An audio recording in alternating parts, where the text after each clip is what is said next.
The New York apartment is one of my favorite locations in the game. From a story point of view, its role is of course to provide the background story for the relationship of Alan and Alice. But to me there is another important aspect as well. You see, it's of course also a homage to the New York setting of the Max Payne games. And my first 3 years here at Remedy were spent working on those games. Now that we're working on Alan Wake with its Pacific Northwest theme style, that's something really different. And so for me, the location of New York apartment was really a wonderful chance to sort of touch back upon those old Max Payne days and sort of go back to my roots.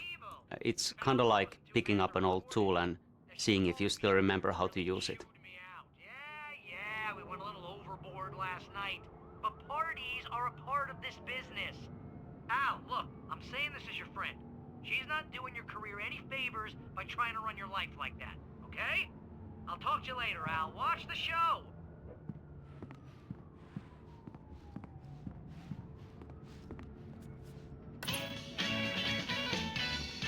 Ladies and gentlemen, welcome back to the Harry Garrett Show. Hey, honey. Did you watch the show? I didn't say anything stupid if that's what you want to know. Okay, Grumpy. You want an aspirin or something? Are you going to start with me about drinking now? You know what? Go back to sleep, Alan.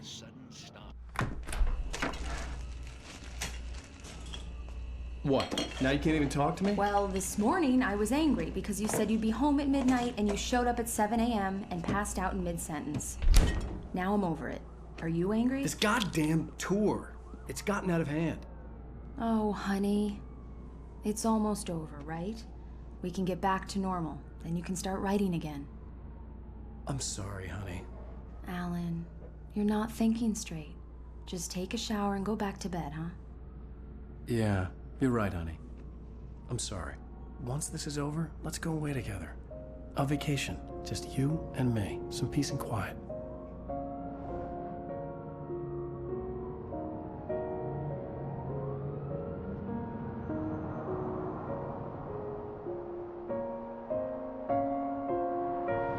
Somehow, the clicker was the key to the cabin. I had to return to Cauldron Lake to save Alice.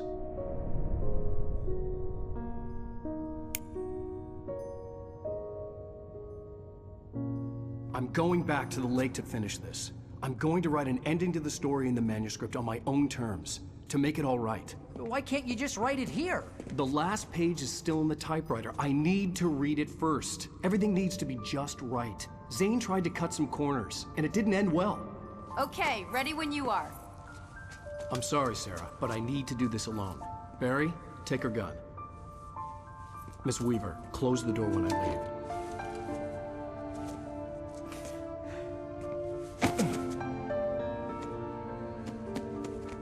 Good luck, Al. See you later.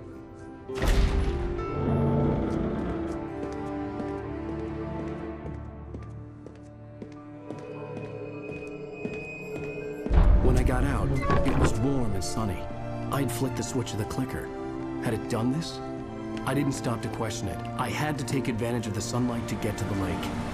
On Zane's page, I had stood on the rim of Cauldron Lake, about to use the clicker. That's where I was headed.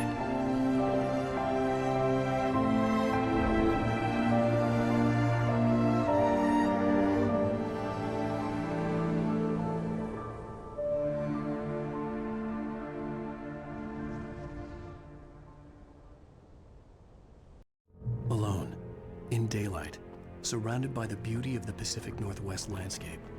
It was hard not to look down. One question that's often asked about games these days is open world or linear. They are the two extremes of the same scale, and both have their pros and cons. Open world is of course all about the freedom of movement. You can go where you want and do what you want. And that's cool in itself, but by nature it fights against the traditional storytelling. Whereas linear gameplay fits storytelling very well, but that can get a bit constricted at times if the path is too narrow. We always want to tell a meaningful and compelling story, and we didn't want to compromise that in any way. But at the same time, we had lots of different scenarios and beautiful nature, and we didn't want to throw that away either. So what we did was intersperse it between the important story locations. So there is plenty of chance to explore your surroundings and plenty of cool stuff to find if you do.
The darkness had touched me. There was a link between us, always would be. I could feel its presence again, getting closer.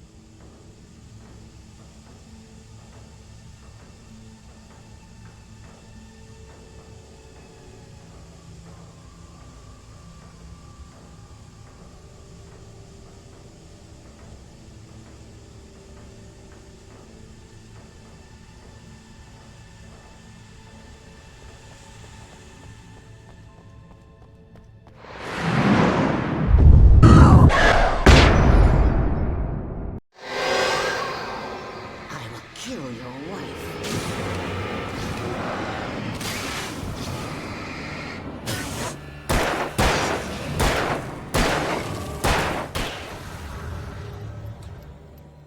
We're nearing the end of the story here. At this point, we pretty much know the answers to most of the major questions, such as what happened to Alice, where did the manuscript come from, and so forth. All that remains for Wake now is to make his final run into the Heart of Darkness and make his final sacrifice. He's said goodbye to his best friend. He's not really expecting to come back from this one, but he's willing to do that to save Alice. I'm not really sure if you could call Wake a heroic character as such. You know, he doesn't really, he doesn't have that square-jawed look or anything. But when it's all said and done, I really don't think he's a coward.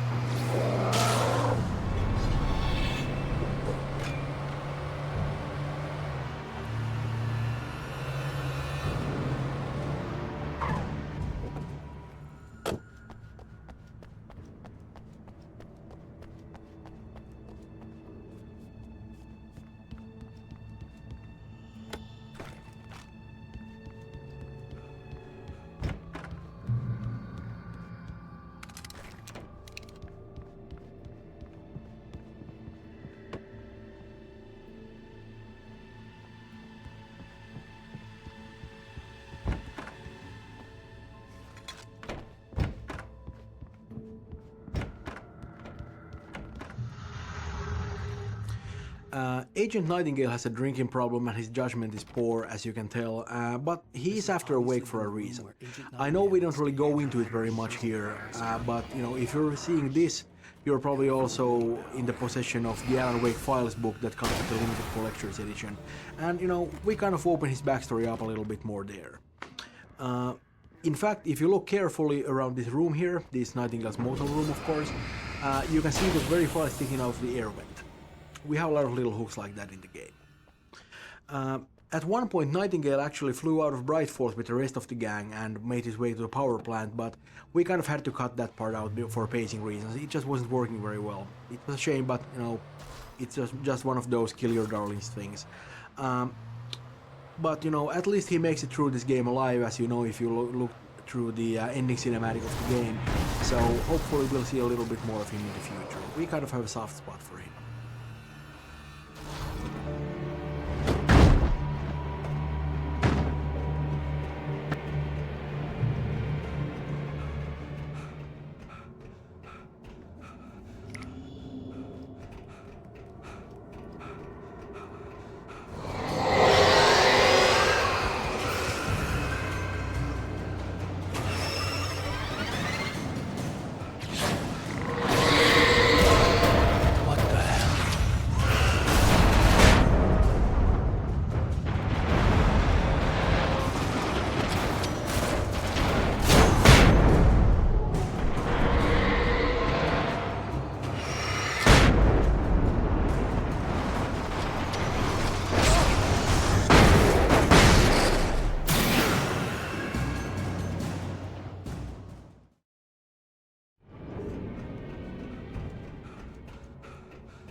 As Wake continues towards the conclusion of his story, of this story, we had the chance to create more outlandish sequences, more wilder places to really amp up the action.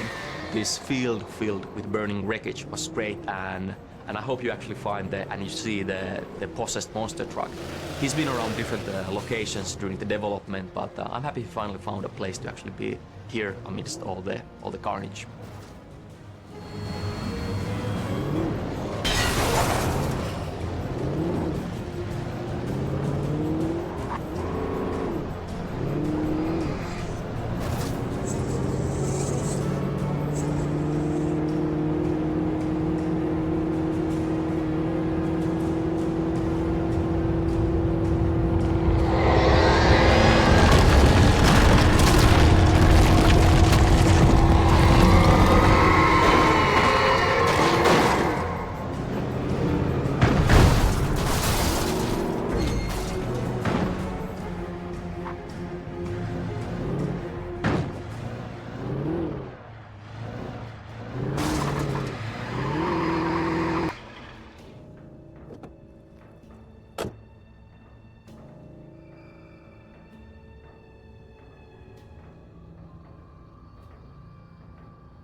To be honest, the development this final stretch of the journey wasn't quite as smooth as we'd hoped. The environment, the scope of this area east to the Golden Lake is massive, and we had problems in actually polishing everything to the degree we wanted. That being said, it's been great that, for example, here in the junkyard, we managed to create the massive swinging crane to hang above the fight, and we did chance to create the burning piles of wreckage on the hillside.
When I told Barry my plan back in the well-lit room, I'd acted as if I knew what I was doing.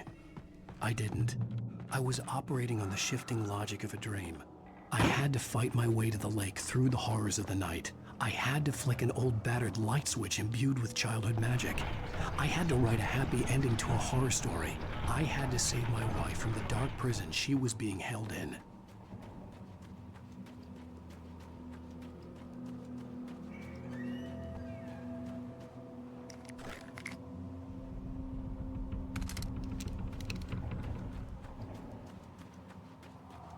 I will never give her to you.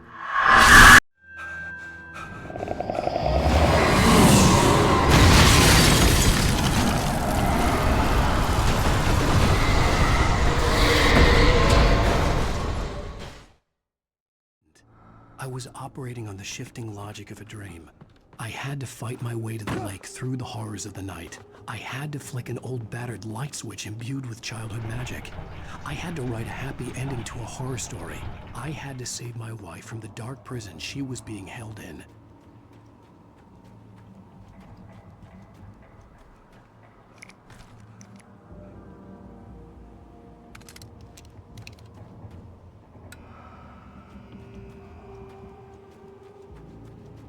I will never give her to you.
I could see Mirror Peak in the distance.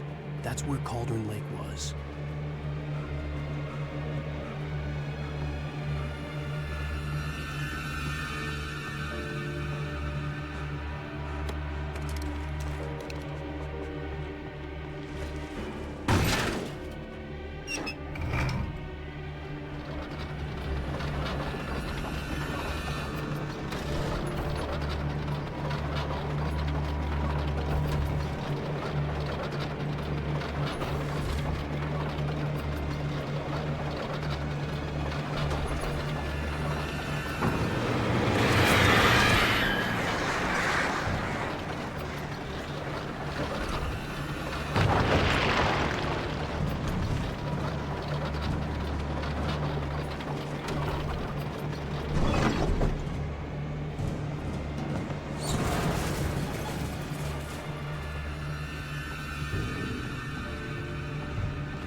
The nature of the dark presence definitely helped us when we had to make things, you know, when you actually just have to, just bigger and louder.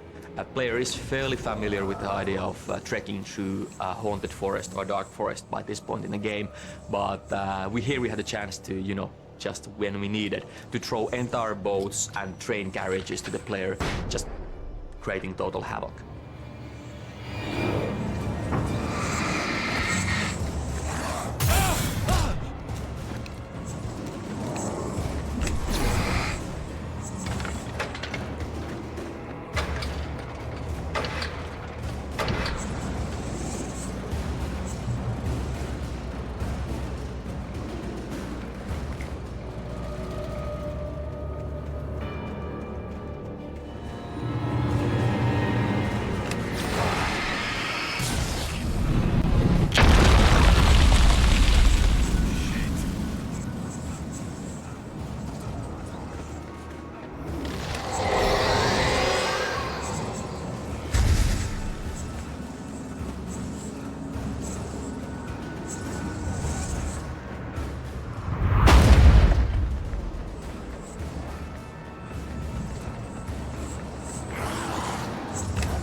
turn back now.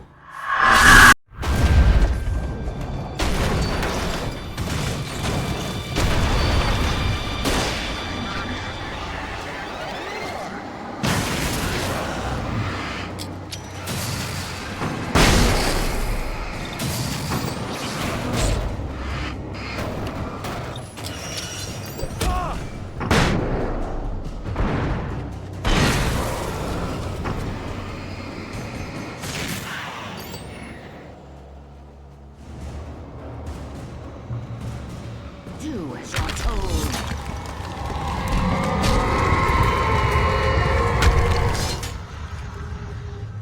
This is the final battle in the game. You can actually finally face the tornado and fight it. We didn't want to create a complicated puzzle, but this was more about the experience. We wanted to make this a memorable moment in the game.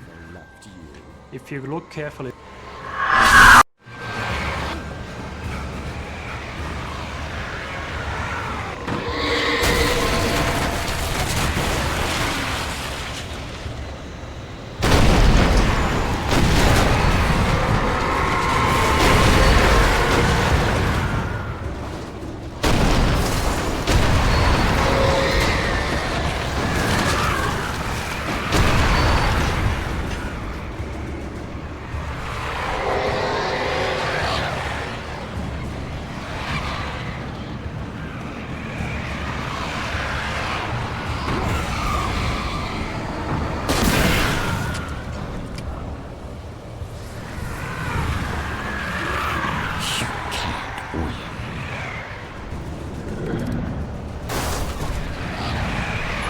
You will fail. It's all in your head.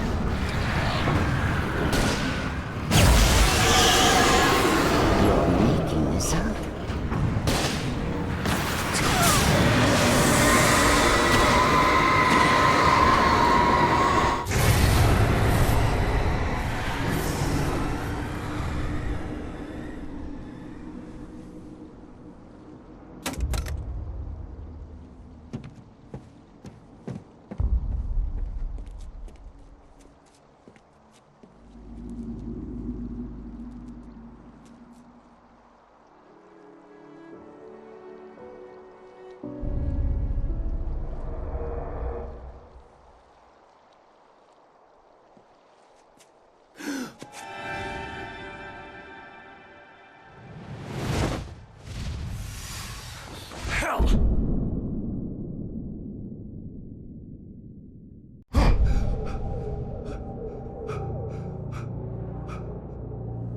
Shh, baby. You were having a bad dream. It was just another nightmare. No, Everything's fine. You're home. it wasn't a dream. Everything's fine. Turn the lights on. Turn the lights on! Shh, baby. The power's out. There's no light. Come back to bed and I'll make you forget all about your fear in the dark. My fear? It's your fear. Why aren't you afraid? You're not Alice. At this Turn the point, it's lights pretty on much now. over, and the Dark Where's the Princess clicker? knows What that. did you do with it? It's still trying a couple of dirty tricks though, like dressing up as Wake's wife, but Wake isn't really buying it. I mean, you know, he knows who he married, and this thing here just isn't it. I read your name was It's The Dark Presence is kind of desperate, as you can tell. It's trying all sorts of stupid little parlor tricks to fool Wake. We get some...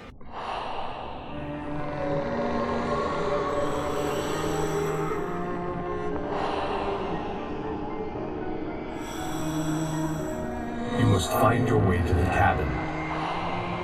It stands in your way. It won't let you pass. It has no heart. It's filled with darkness. You must fill its heart with light.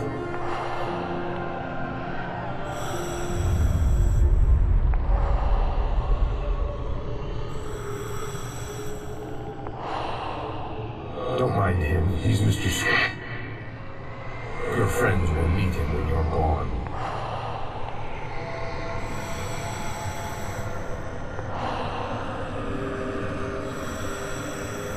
Use the clicker.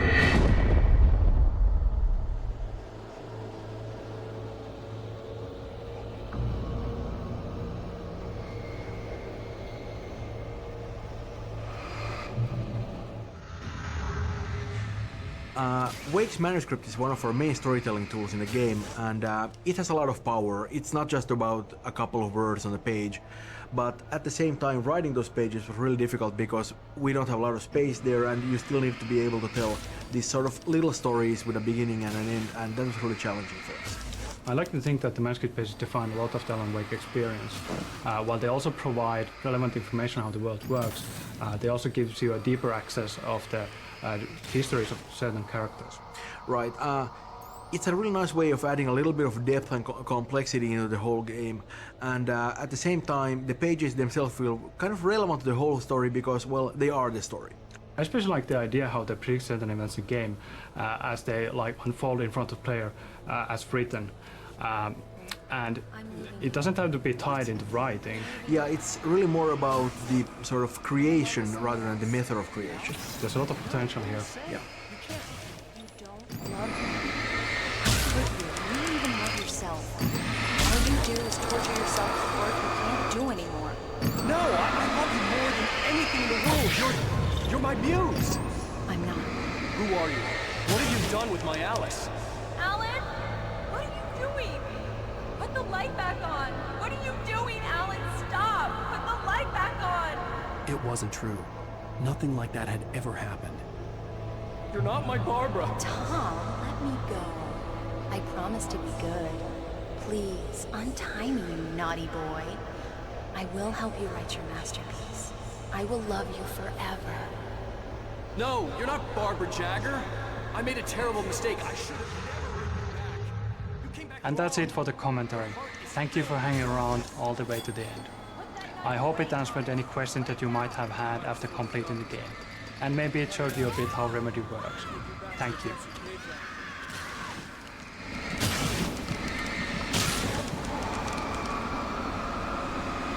Filled with darkness.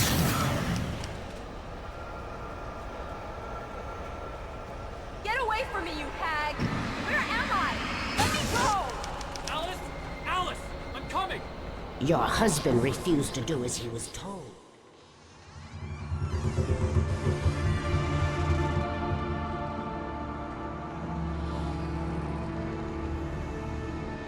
Now you will never get her back.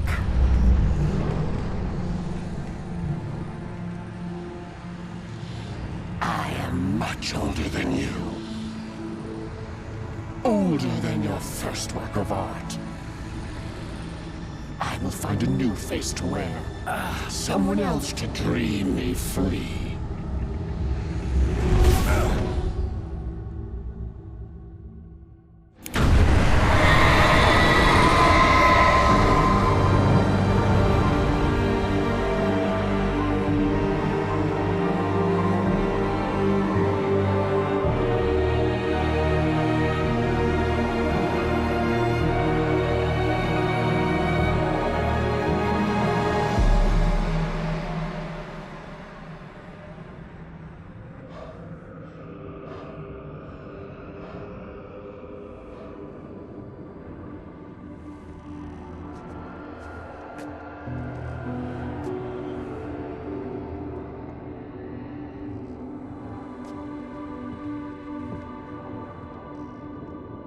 I could feel Alice's presence close by.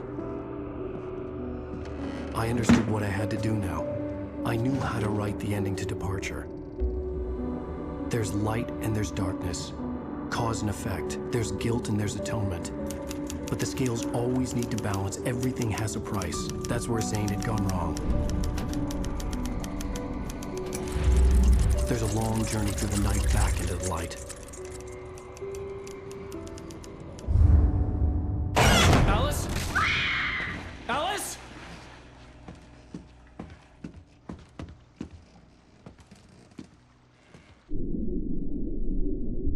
Oh no!